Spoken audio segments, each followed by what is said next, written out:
or you can actually record your vocal on an old microphone to get that warmth. And I wonder what they did for this. Hey everybody, Nathan Walters here, music producer, recording artist, and you guessed it, former boy band member. If you're new to my channel, I am a former boy band member who was in a band called Plus One back in the day on Atlantic Records. We sold over 1 million records. These days, I produce records for other artists as well as myself. I score for film and TV, doing TV commercials and things like that.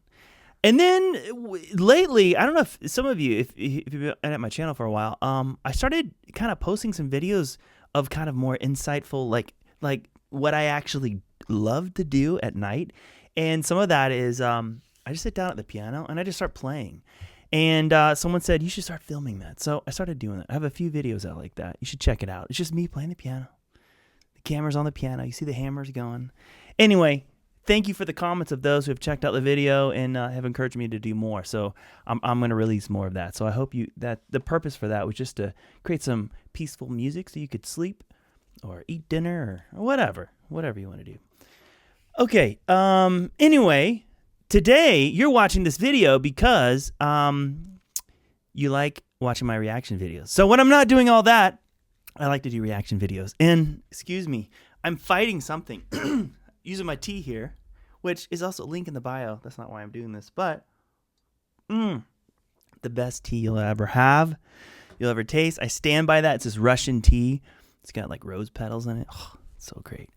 All right, so you clicked on this video because you want to see my reaction to Jimin. And if you know me, you know I love Jimin. I fell down into the rabbit hole of watching BTS videos and you know, I like all the guys I'm starting to get to know, right? But Jimin really got my attention at first, so I really like everything he puts out. So I'm excited to see what this is about. But I have the name of this song. Let me try to say it: Smeraldo Garden Marching Band. Right? This just came out. It's the official track featuring Loco. I don't know who Loco is. I know who Jimin is. I'll be honest, this is an interesting title of a name for this song, but I am so intrigued. I have not heard the song, yeah, or seen the video. So we're gonna do both right now. Okay, if you haven't, please like, subscribe, push that button. It really helps me with the channel. And if you like this kind of stuff, you'll be notified, right? Or it will show up in your algorithm. So make sure you do that. But let's dive in. Here we go. Here we go. This better sound good, Jimin. Okay, like polka.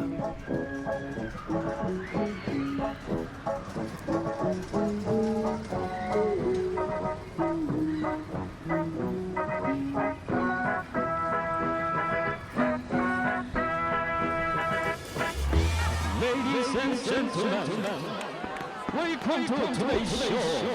I like the this whole retro kind of vibe, right? That's happening now. Is this gonna stick the whole time, or is it gonna change to something modern?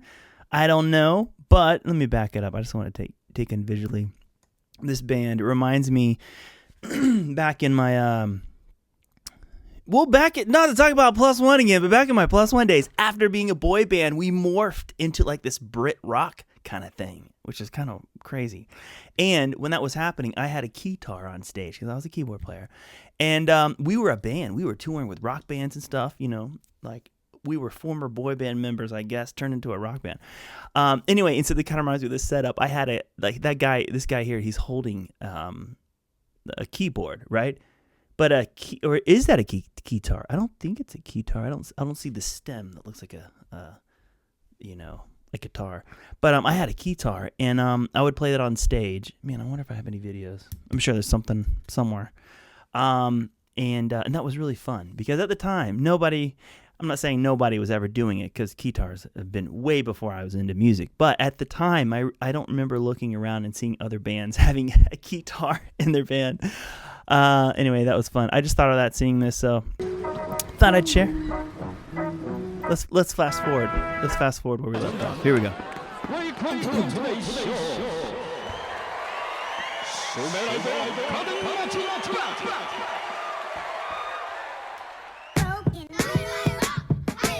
Okay.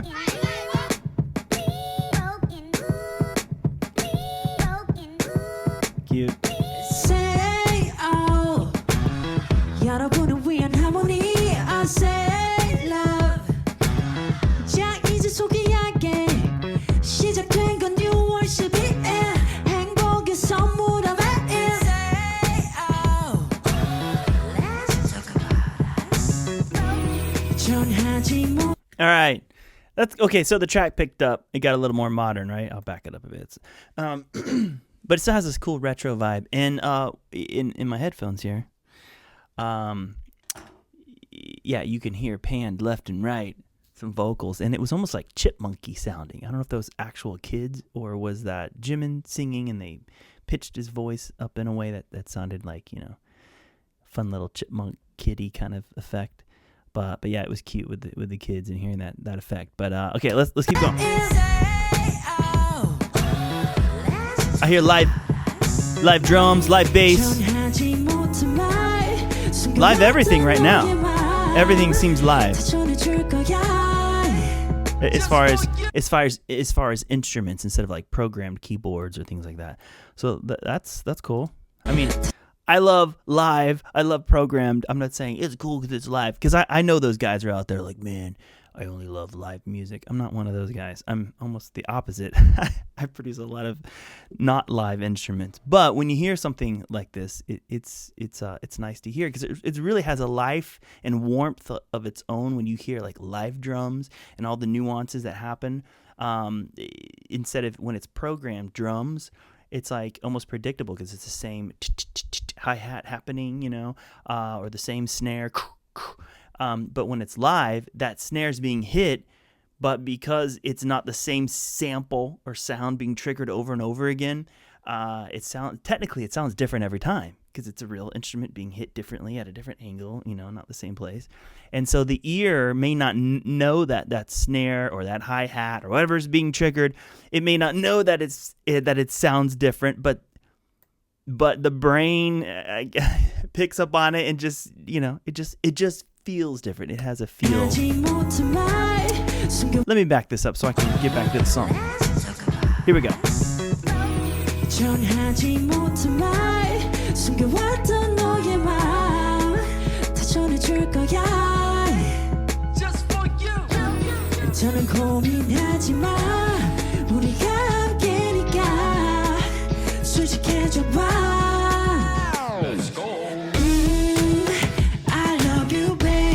That's cool. Okay, I want to comment. So overall, it seems like this is like a shout out to the 1960s. Just even like what they're wearing, like the guy's sweater over there, even Jimin's little skinny tie, and then visually too, like even like the saturation that's happening on the camera, the video. Yeah, it feels like that 60s shout out. But I would say what just got my attention was, I think he said ooh or whatever, but it was kind of cool. It's like it had this slight distorted effect on his vocal, which could naturally, I'm not saying they did, like you can distort things on purpose, like turn up the volume and make it be distorted, or sometimes certain microphones have this warmth where it's like this natural distortion that doesn't sound like too distorted like a guitar, but sounds like warm. Here's an example. Let's listen. Let's go. That ooh, I love that tone. Ooh, hear how? Yeah, it's distorted. That's cool. Okay, that just stuck out to me, and I wanted to point that out. But let's dive. I want to hear this whole chorus. Let's go.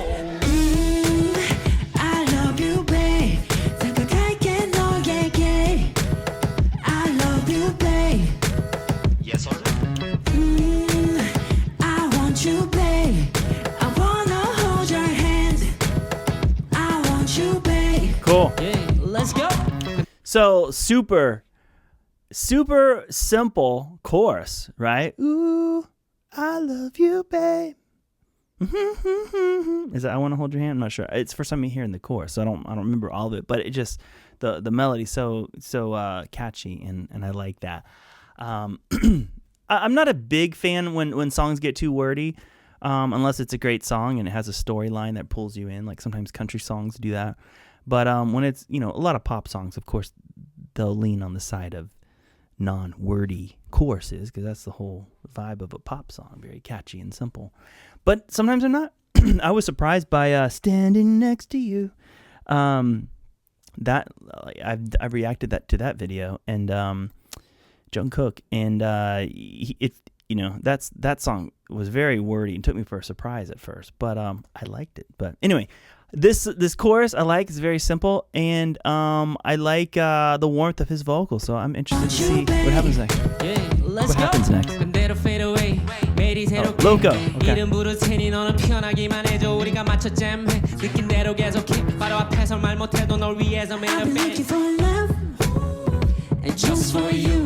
Okay, I want to say this. I keep thinking about his vocal, or talking about it.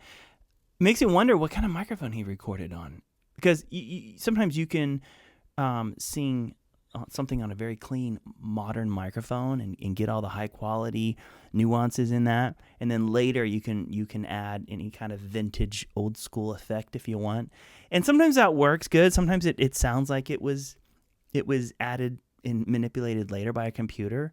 Sometimes you can't really. Sometimes you can deceive the ear that, hey, maybe this was recorded on old microphone.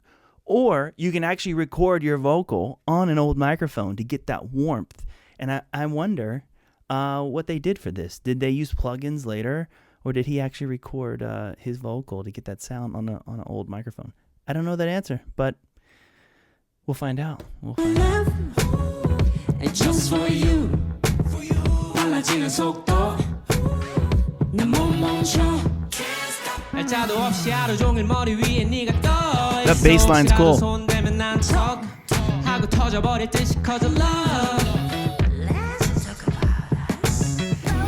Even the delay is like an old school delay. Like it's right in the middle. Okay, delay is something where you say something. I'm going to say the word hey, right? There's no delay in my vocal. If I had delay, it would be a plug-in or an effect that would repeat that as many times as I want it to be. So it could be hey, hey, hey, hey. That's delay. Or hey, hey, hey, hey, hey.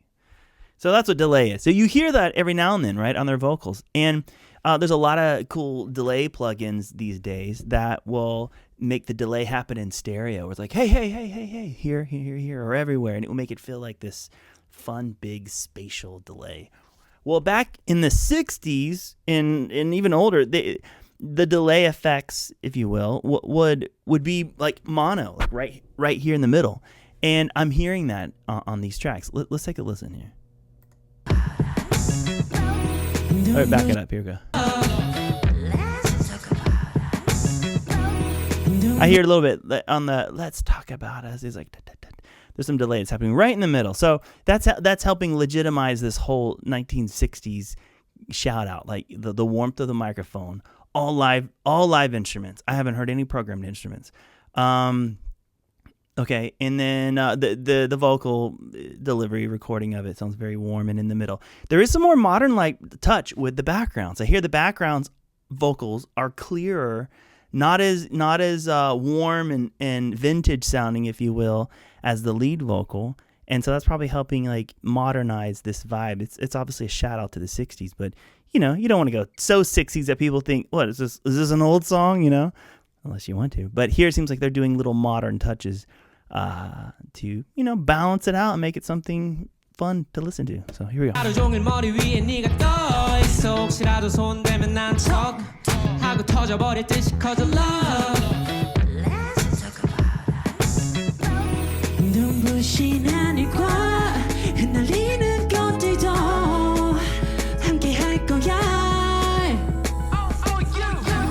So tell me how you feel, 'cause I'm looking 그대로. Cool. I'm just looking back at that guy's keyboard. So yeah, it's not a guitar. It's just a keyboard. He's holding like a guitar. Let's see if I can zoom in. It's not going to show. What kind of keyboard is that? I don't know. It looks like a Yamaha It's not a Yamaha DX7, but it looks like a ripoff of a Yamaha. I would think that's a Casio. I don't know. It looks like on purpose like a cheap Casio keyboard, which could be wrong.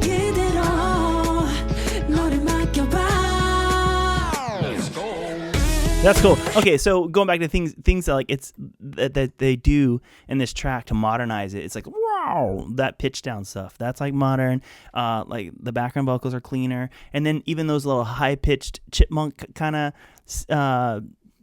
effects I feel like are happening here and there, very dry and upfront, not a lot of reverb on it, if any. And I think those nuances are kind of helping modernize this track. along with the songwriting. Like the song itself doesn't sound like a 1960s song, you know, as far as the actual melodies and lyrics. Let's go. Oh, that's cool. I like that dance. Oh, it's the first time he's dancing in this video. That's Yes, right. That's cool. The way the camera's going with it.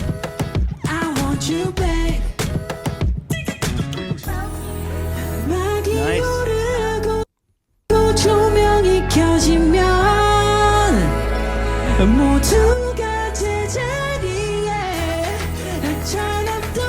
There's a behind the scenes I saw of this. I didn't see it, but I saw that there's a behind the scenes of the making of this video. I think I might watch that next, because now I'm seeing all these transitions happening in this video. I wonder if I would assume that this is actually happening in real time. Like they've mapped this out for these transitions to happen. It's not done later, you know, with a computer effect. It looks like it's really happening. Like the lights have dimmed. Some kind of background star thing is happening, and that's really cool. It's very warm but beautiful. It reminds me of what's happening right now. The recording of this video in Nashville, that's where I live. It's summer, right? It's summertime at night. It kind of has this feeling, and it's hot outside, but it feels magical sometimes because you see the light, the fireflies or lightning bugs, whatever you want to call them. They come out. They're not as bright as this, but they kind of give that magical vibe, like this a little bit.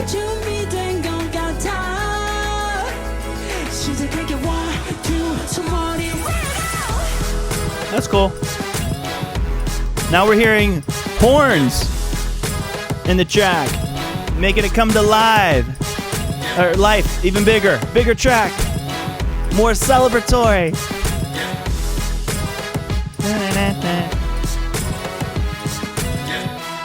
Cool. That was fun. All right, that was a great video. I know I stopped a lot, but that's kind of what I do on this channel. All right. Well, thanks for you know, watching me react to that. That's my reaction, and I really like my takeaways from that are I like the song. It's very catchy. It's good to hear Jimin sing something. I haven't listened to him in a while. Or reacted to one of his songs, and I like the nostalgic or the very vintage retro shout out to the 60s vibe, but they modernized it in a way that was tasteful and great, but also still very like made me feel cozy. Like I wonder what that would sound like on a vinyl record. It probably would be nice to hear the crackle in the background. And anyway, all right, well, that's my thoughts. Thanks for watching. If you haven't, push that subscribe and like button right now. That would mean a lot. And yeah, in the comments, let me know if there are any other artists or bands or songs that you want me to react to, and I'll check them out.